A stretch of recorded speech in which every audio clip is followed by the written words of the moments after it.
I believe it was Wednesday. I asked Keith what time you're setting up. Thursday morning, he said, well, usual, 8:30.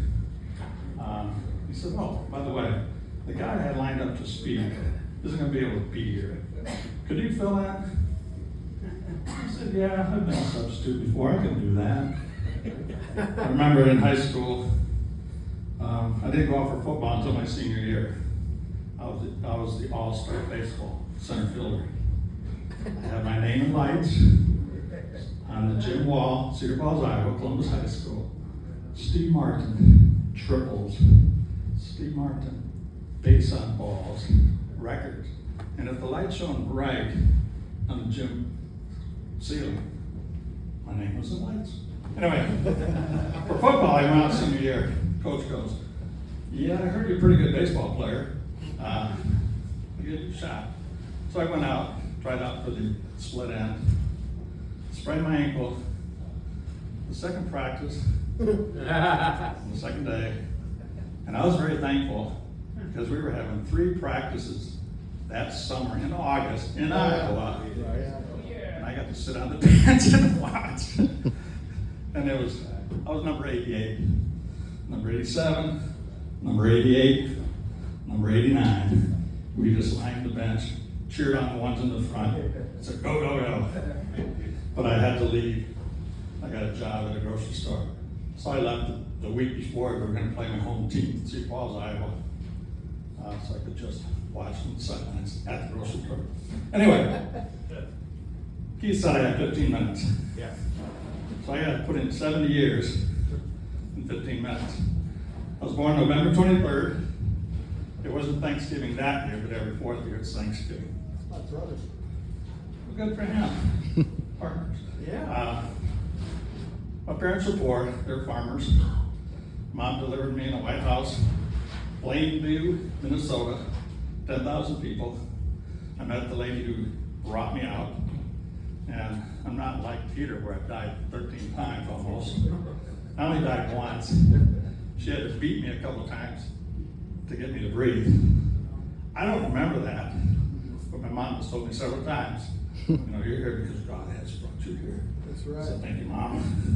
She's 90 years old. She still lives a mile from me. Grew up in a family, 5 sisters, Yeah. 2 brothers. Good Catholic family, you know? But the first one's a little bit illegitimate. Mom and Dad had to get married. He was a senior, she was a sophomore. Didn't quite work out the way it was supposed to. So I came, second born, first son. We moved from there to Iowa, grew up in Cedar Falls. My dad was a welder. He had 2 jobs. I really didn't know him that well.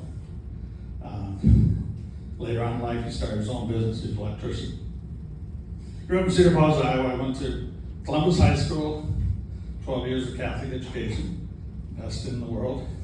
Iowa Basic Skills was based on the Iowa program at the time. I went to the local college, University of Northern Iowa. I had a scholarship because my dad, his company was giving away $600, which paid for a full year of college at that time. If you look at home. I went the November of that month, I was sitting in the Union where we ate, about 1,000 kids. You know, you go there, have your lunch, hang out. The guy stands up on the chair, starts talking about world events. I look at him, I was listening, I was curious. He says after a while, are there any Christians in here? Well, I'm a Christian. I'm a Catholic. You know, everybody else is going to hell, but I'm a Catholic. We're going to hell. I stood up, and my friends from my high school, Mark, sit down. You're making a fool of yourself. Sit down. My knees were shaking. No, I'm a Christian. I'm standing up. So I listened to him, shaking the whole time. Afterwards, he invited people who wanted to come out to hear him that night to a dorm. I went, took my younger sister, Mary, 1 of 5. And we were sitting around, the guy comes over and sits down and talks to us. Little did I know, he shared 4 spiritual laws with me. I got saved. Actually, I believe I was saved when I was 10. I got saved, officially. A couple days later, he says, well, before that, you have to go get baptized. I said, yeah, I'll get baptized. Now, if you live in Iowa in November, it's not like Canada, where the ice is already this thick. It was only about that thick. 4 of us got baptized in the ice. We had to chop it away. But I'm 18. I'm going to go for it. I'm going to get baptized. Got baptized in that water. Later on, I joined a group. 6 of us guys lived in this 2-bedroom apartment on campus. We had 3 bunk beds lined up in a bedroom. You had to walk in sideways to get to it. I had a top bunk. My friend Werner Lind, W-E-R-N-E-R, Lind, at the bottom bunk. Every morning, he'd put on his suspenders, he'd kneel down by the bed, and he'd pray for an hour.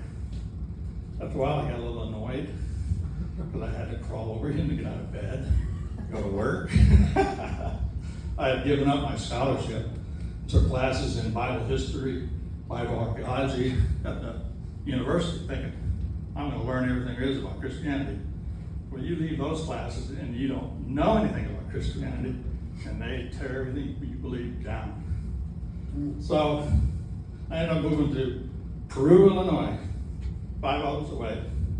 I put everything I owned in my 1967 Mercury Capri, filled up the back seat in the trunk, moved down where my 2 sisters were living, that common purse community. You know what that is? It was based on Acts 2. You give everything you earn into the head guys, they split it up. We had 3 houses. I lived on the attic with 5 guys because we weren't married yet.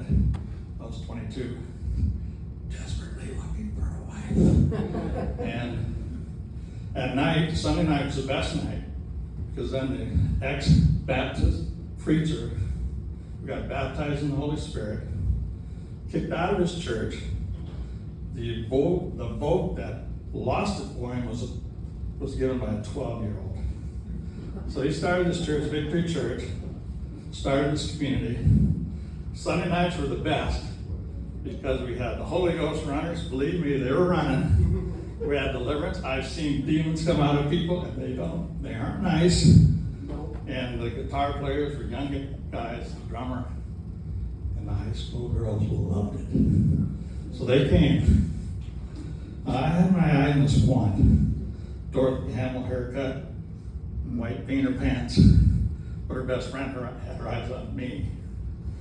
I looked this way, you don't look at that one. I looked at this one, Laura Jean Unzucker. That was her name, senior.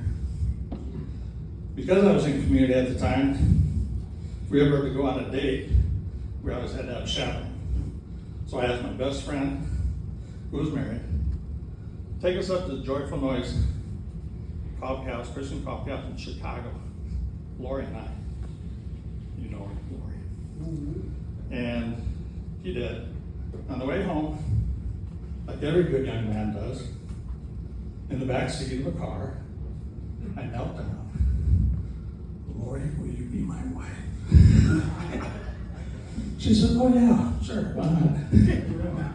She told me later, years later, no, it was at least the third. She told me years later, you know why I said yes? Because I wanted to get out of my parents' house. Love, yes, love. I had to wait till she turned 18. She didn't turn 18 till June, graduated from high school. When I was a senior in high school, she was in 8th grade, but we were miles away, 2 different states. I got permission from her dad, who was basically a Lutheran elder in his church. He wasn't quite keen on allowing his daughter, his 3rd daughter, to marry this guy who was part of a cult in their town. LaSalle, Peru numbers 20,000. There were 5 Catholic churches, 1 for each culture. And next to each church is a bar. Mike Katowski, not a bar. A bar. Catholics. Anyway, we got married October 7th, 1977. It'll be 48 years. This October. I lived in the same house 30 years this past year in Pineville. So I went from Plainview to Pineville, as they say here in the South. Pineville, not Pineville. Just about 5 miles from here. We ended up moving from LaSalle, Peru to East Lansing, Michigan, because we wanted to be part of the shepherding discipleship movement. We were reading New Wine Magazine, the best one I've ever read. Derek Prince, Bob Mumford, Charles Simpson, Aaron Baxter, the 5 Lauderdale teachers. So they said, well, if you want to be a part of us, you have to break up this community and move up East Lansing. Mahesh Chavda came that November.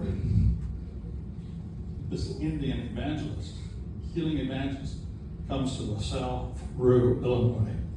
They did not allow blacks in that city until 1910 because they were so. But he came, and we had to advertise. Mahesh Chavda coming to heal you. Yes, and he came. He told us, yeah, I agree with Derek. He was a disciple of Derek. You got to break up this community and move to East Lansing. So, of the 100 people in the church, 50 of us did. Lori's parents had just given us $10,000 to buy a house 4 blocks from their place. And I had to tell them, I'm following God, taking your daughter, your 2 grandsons, Josh and Ben, and we're moving 5 hours away. That's tough. That's really tough. We did. I got a job in East Lansing with a Canon copier dealer. The headhunter said, well, I advise you to go get some pants and a shirt, a tie, and a sport coat, because this is an office.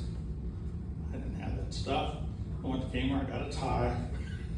I went to this used clothing store. Lady fit me out with a nice, I call it nice, sport coat. The pants were too long, so she had to move them up and tape them with masking tape so I could go to this interview. I got the job, but the lady was kind of, Noelle Clark, she was kind of iffy because she knew I was moving here to be part of a church that she considered a cult. Everybody thinks you're a cult. But I got the job, moved up here, rented a house. But we did eventually buy because somehow we had some money. Lord always provides. And the 7th year, on the last day of my job there, it was a Monday. Normally you don't end your job 7 years on a Monday. But I wanted to finish that job on the 7th year at the completion of that year. So I went in for a couple hours. Our cars were loaded. My best friend Mike Blade, whom I had moved 6 times, felt he needed to move drive the U-Haul down to Fort Lauderdale, Florida, because I'd gotten a job there at Prince Ministries. I had applied to Jimmy Swaggart, Jim Baker, Mahesh Chavda, Derek Prince, some other guy I don't remember. Derek was the only one. David Sully was the only one who responded. Flew me down there, had an interview. So, well, I got another guy we're considering, so I'll let you know. A couple weeks later, he calls me up. We're going to fly you down. I'm going to give you the job. I'm going to replace Derek's personal secretary and the finance supervisor. But you got to sell your house before you leave. I don't want you coming if you don't have your house sold. Sold the house, lost $7,000. I was making $32,000. This was in 1987. They started me at $25,000. So I'm $14,000 down the red ball. But God called me there. That's right. He was the one who called me there. I still have to explain sometimes this to Lori. Because she wasn't always in full agreement. It's always nice when they are, but not always. I said, Lori, we didn't move to Fort Lauderdale and have 2 more kids with us. Our youngest was 3 months when we did that, Kristen. And if we then didn't move to Charlotte, I'll tell you that later, then our kids wouldn't be married. because they met all their spouses here in the Charlotte area. So yeah, I got it. So I worked with Derek and David primarily. Saw Derek twice a year. David wanted a 15-year commitment from me to be the financial supervisor. I said, David, I'll give you three years. So I want to work with Mahesh. I want to go to Africa. I want to be an African missionary. And he said, okay, we'll do it. 3 years came, talked to Mahesh. Took about 6 months for that process because of something I sang at Christmas Eve in their house to entertain the guests. That didn't go over so well. I got a call into David's office that Monday. He said, Steve, I got a call from Mahesh over the weekend. He didn't say about the song I sang, the 12 Days of Christmas. And on the 11th day, I heard my new boss sing to me the same sermon 11 times in Michigan that I took my vacation on in November. That didn't go over too well with him. He feels he needs to find a quarterback, and you're not it. They'd already hired somebody to replace me there at Prince Ministries.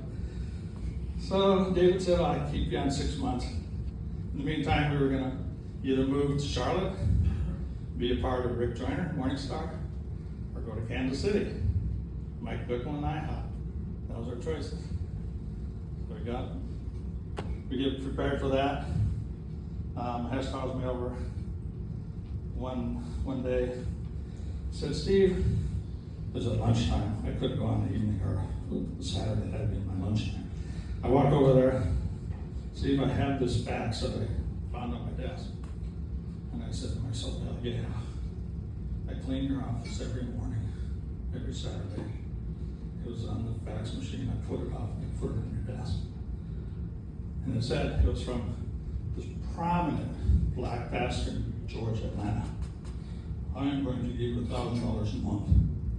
Max goes, this is the sign that I'm going to have you on board. I'll be able to pay you. I thought to myself, yeah, I put it there. And he goes, will you come work for me? I thought for a minute. Tears come down my eyes. I say, I'll come work for you. I'd been volunteering for him for 3 years prior to that. Mike Adams, Art Mackey, Mike had a whole group prayer meeting in their house. We'd go every Wednesday night.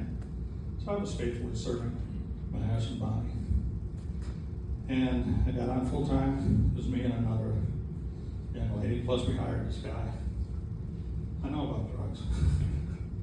He would take depression drugs and he'd put it on his desk.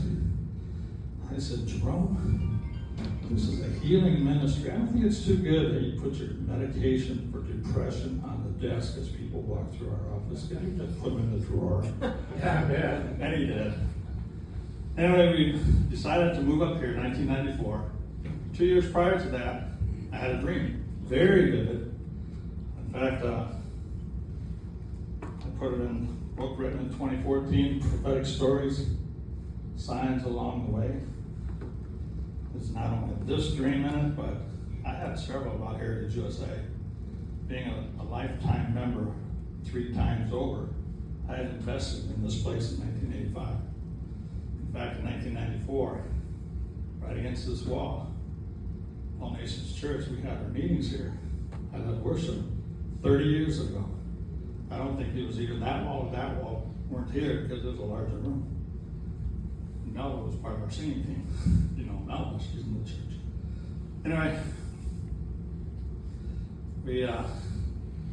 I showed it to Mahesh this dream.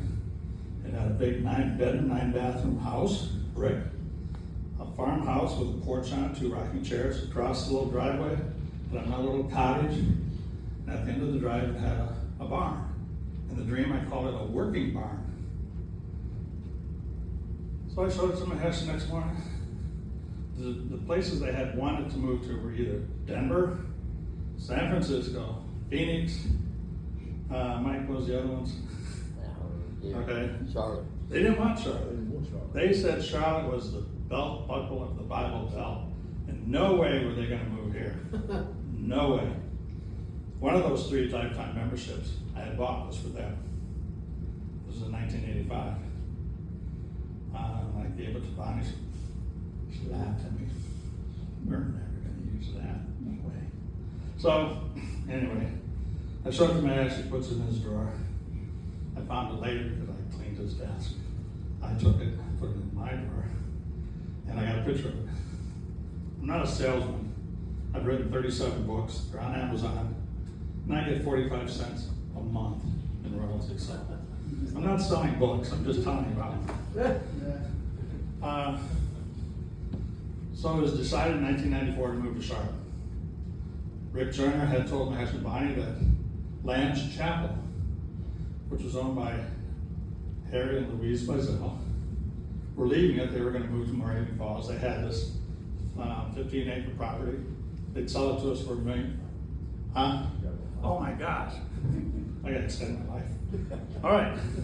Anyway, we moved up here. That was the property.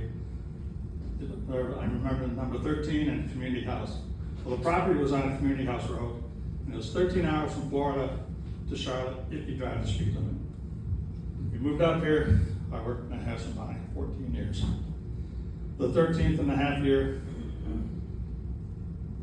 I said, I was wore out. When I look at Jesse today, it wears me out. Been there, done that. I ain't doing it again. 6-7 days a week, working for ministry, international ministry, full-time church. It wears you out. It's not greener on the other side, trust me. I walk in his office in Mahesh. I'd like to go with you on an international trip one time. Can I go? He looks at me. What would you do? Carry my bags?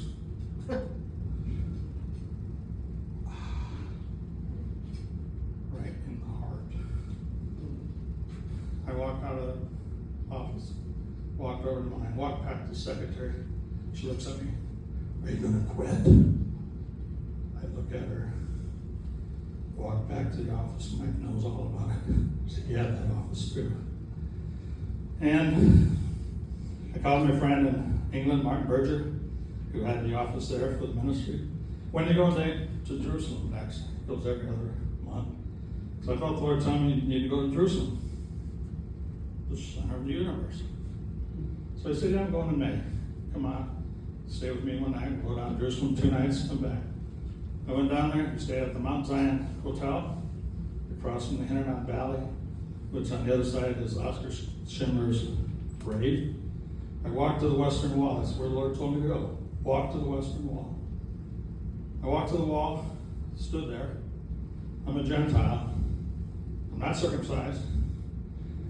And I didn't know what to do. I didn't want to offend any Jews. I didn't want to. It's a holy place. I stood there. Finally, the Lord said, put your hands on the walls. I put my hands on the walls. And a waterfall just dropped on me. And it dropped on me. It poured over me. And I wept and I wept. And the Lord said, these years have not been in vain. I have plans for you. I flew home, waited a couple weeks, walked in, gave my 6-month notice. Every minister I worked for, Derek Prince 8 years, Barry Batya Segal, Vision for Israel 5 years. I've worked for Mahesh Bonnie Chavda 14 years. I've worked for 5 other on staff, not just volunteer. Samaritan's Purse, Billy Graham Library, Covenant Keepers. And the Lord said, your work hasn't been in vain. I left as I promised at the end of the year. In the meantime, I wrote David Selby. He was in an international meeting in Europe. Sent him an email. Email was at the time. He said, yeah, I'll get together with you when I come back. We met.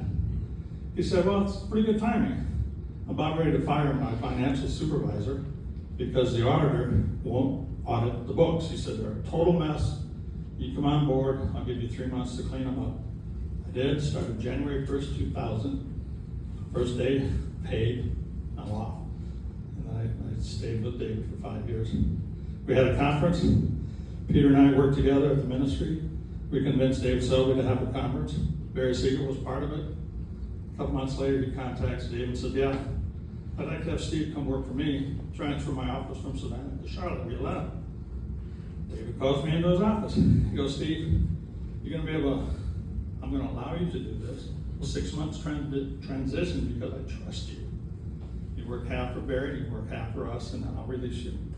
I did that. I left in November of 2005. At the end of that time, I said, Lord, I've been working for ministries now for 24 years. I've given everything I got. Can I have my own vineyard? Can I please have my own vineyard? He said, yeah, I think you're ready. So we started Love First People. We've had it for 15 years now.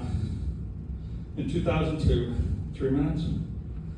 2 minutes. Ooh. 2002, we went on the Prince Ministries trip to China. My wife and I, there were 10 of us. We were going to carry in Derek's books translated into Mandarin Chinese and some Bibles, Mandarin Chinese. We were tourists. Ross Patterson, who was in charge of the China outreach, who was from the UK, England, headed it up. And each of us had this carrying bag. They all matched. We went through customs, no problem. Just carrying, 10 of us, carrying these Bibles and Derek's Chinese Mandarin books. We'd stop at strategic places. The leaders would meet an undercover church member, give them the box, the bag, and we move on. Rode one train, 17 hours one way.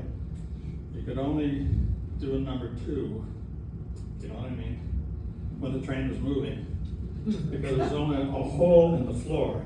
And you had to bend down so you wouldn't fall in. And if you didn't bring your own toilet paper, too bad.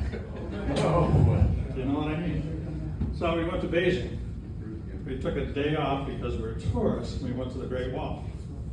I brought back our Mackie hat. I don't see our here, but I did bring back a hat from the Great Wall. On the way there, on the bus, my wife leans over to me and she goes, the Lord just told me you can carry his bags. I knew immediately what she meant. I could carry his bags. And I gave Barry my 6-month notice. I left in 2010, started Love First People. I'm going to show you these books, not to sell them, because I'm not a salesman, but I like to take pictures, videos, and write books. This one, it has David Lockle's picture on it. It won the Israel Travel Award on Amazon. David signed that picture too, nice. This guy, Lathan Woods, is now a bishop. Greg Partapilo, some of you know him. And I like to take men on trips to Israel. We rent a van. I've been there 29 times. I know where to go. I know who to teach it with. If you want to read more about my autobiography, The Promise, it has all the stories I just said. They're true. I don't make things up. And it has 180 photos in it because I know guys don't read books. They will look at pictures. So all of my books, I put in photos that I took. And this last one I'll tell you about, encouragement. That's King George, that's George Bush, the camel on Mount of Olives kissing me. I didn't take the picture, I didn't have a camera in my hand. David Friedman, he was there as a witness, he's on the front cover, and I tell some stories on that. What I really want to do though, is my heart is for Israel. When I heard Derek talk about our debt to Israel in 1978 in Mackinac Island at a conference, the Lord gripped my heart. From that point on, I'm committed to Jerusalem and Israel. I recommend the book. I brought some proclamation cards that Derek and Ruth would speak every time they'd get up in the pulpit. They'd say a proclamation. And this one is on Israel. I have it in my Bible. I proclaim it every day. It makes me open my Bible and read it along with this. So I brought several. You can have a copy. One more thing. 30 seconds. Thank you, Jesse. I love this man. I love this man. And I love this father-in-law too. So, In October of 2025, October 15th, I bought the tickets on Saturday. It cost me $3,165. Lord, how am I going to pay for this? Lori and I are going to go to Jerusalem for 3 months. We're volunteering with Christian Friends of Israel. I was on the founding board in Fort Lauderdale, 1992, served for 14 years. Lori's been on the board here in Charlotte for the last 2.5 years. We're going to go and volunteer at the Christian Friends of Israel. I'm going to do some social media. I learned that over the past 2 years. And I hope to connect with the IDF. I have soldier friends in the IDF. I've been to the bases. Lori's going to do some of the outreaches, and once a week she's going to cook lunch, which they provide for the 30 staff every day. It's a little bit harder for her to give up 3 months with grandkids down the street. Most of our kids in town, but she came around. Usually the Lord gives me the knowledge of what we're going to do a year ahead of time, so I was prepared. So that's what we're going to do, and I thank you very much. Amen. Thanks for sharing.